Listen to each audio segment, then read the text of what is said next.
Hello, friends. In a galaxy long, long ago, in a time far, far away. Actually, it's just a movie theater.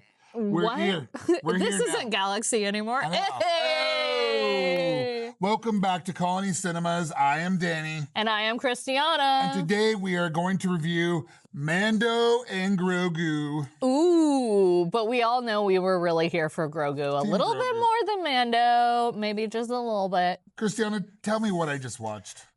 So you watched the continuation of the Mandalorian show, and to be honest, I've watched 1.5 seasons and didn't have enough time to catch up before watching the movie. But anyway, here's like my little spoilers. Like, I don't feel like if you're not fully caught up with Mandalorian, like you're going to be lost, because I had so much fun watching this movie. So much fun. So it's your typical vibe with, Mandalorian man running around with his Grogu. They're just the perfect tag team. It's the buddy cop movie we wish we had. 100%. And I think, that Mando is just like foster dad of the year. Like, let's just say it. He collects a whole bunch of other kind of children type-esque things along the way in this movie, and he's just a great guy. Yeah, this whole movie was laid out nice.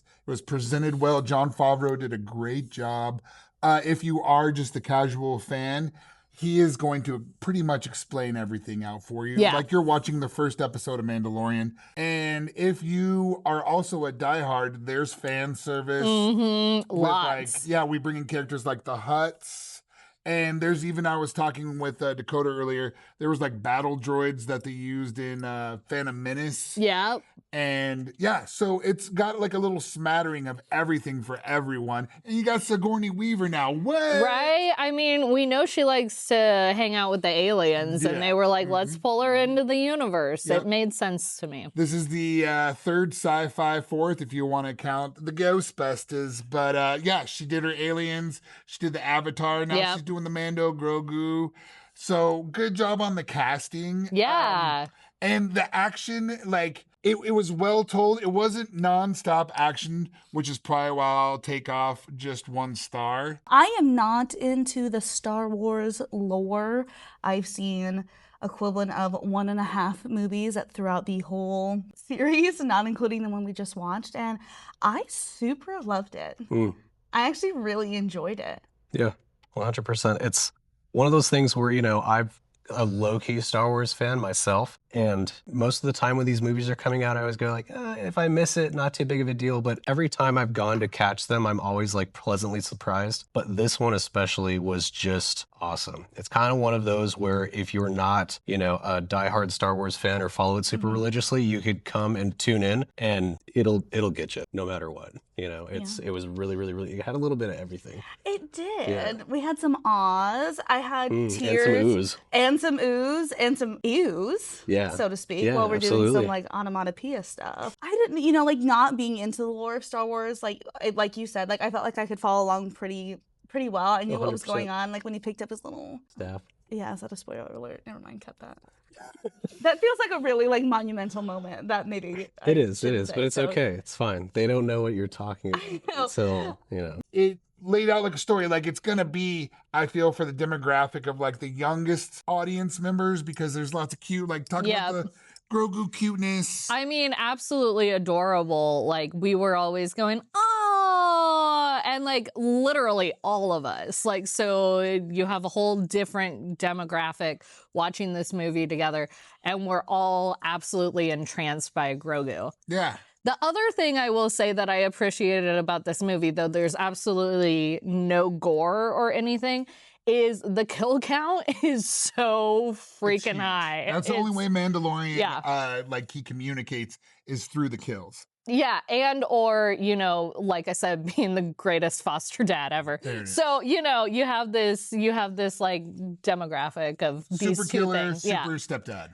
100%. Both. Kind of like Dexter, but not quite A as little weird. bit. Yeah. Yeah. And then we also got into puppeteering. Yes, and I really appreciated it, but I think that's why like my rating is maybe going to be a little bit lower, is that the puppeteering and the stop motion vibes in the second half of the movie were so cool, so nostalgic. Oh, yeah. So OG Star Wars, OG Disney, like that whole vibe, that it kind of made the first part of the movie feel a little disjointed from the second part, because it was a lot of CG, it was a lot of that vibe, and then there was just I believed it more the second half of the film when you had the puppeteer and the puppetry and the stop motion animation and that kind of stuff. So, So out of 5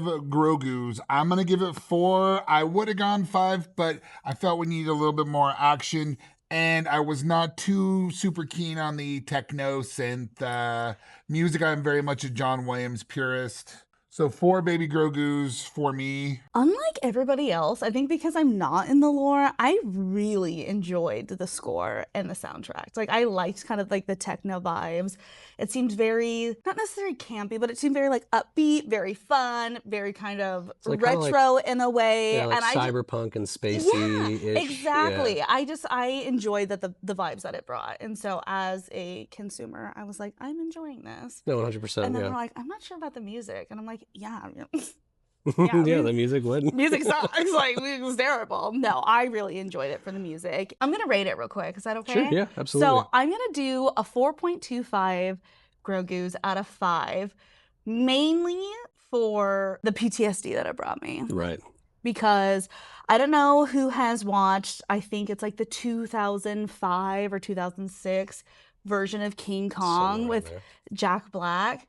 If you remember those pink creatures that were at the bottom of the, like in the water, I had to physically leave the theater as a child because I threw up. And watching this movie and seeing kind of those slithery, like insectsy comes back out and like that pink thing, I was just like, I'm on the edge. Yeah, that's pretty. You're edging me right now to vomit.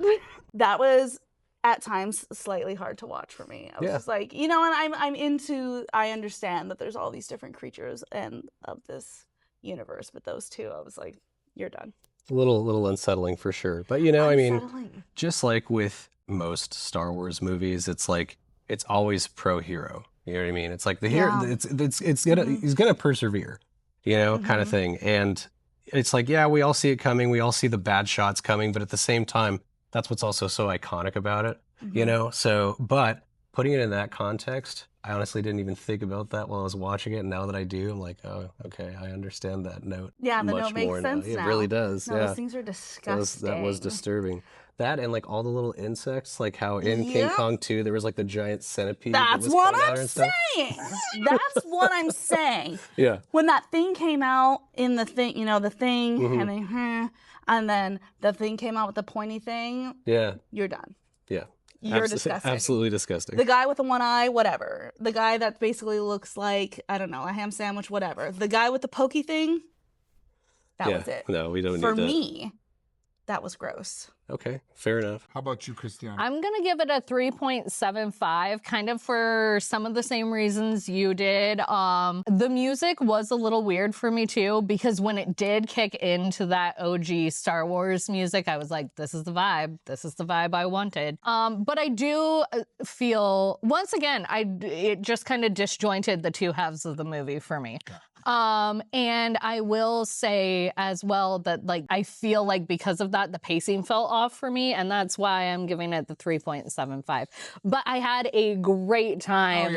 And it was so much fun, and like I would still like rate it as a really, really fun Star Wars. Yeah, this is a great way to start the summer. Yep. Go watch it on the biggest screen you can. Go watch it in D-Box or Xbox or Xbox. Whatever. Go watch it in the D-Box. I bet you I was watching, I was like, this would be great in D-Box. Go watch it in IMAX. This is meant to be not on your phone. This is meant to be on the biggest screen with all your buddies at the theater. mean, and who doesn't want to see Pedro Pascal's face? Pedro Pascal's face as big as it possibly can be. Okay, I will cheers on that. Yep. Bam. Bam. You know, nothing really tops the girthy worms that we get to watch all throughout the movie. What are they called? Huts? Yes. Hubs? The huts. The huts? They were the huts. The huts? Yeah. Girthy worms. The yeah. Disgusting. Yes, related to Jabba in a sibling way. And who was it? Rada, right? Yes, their nephew.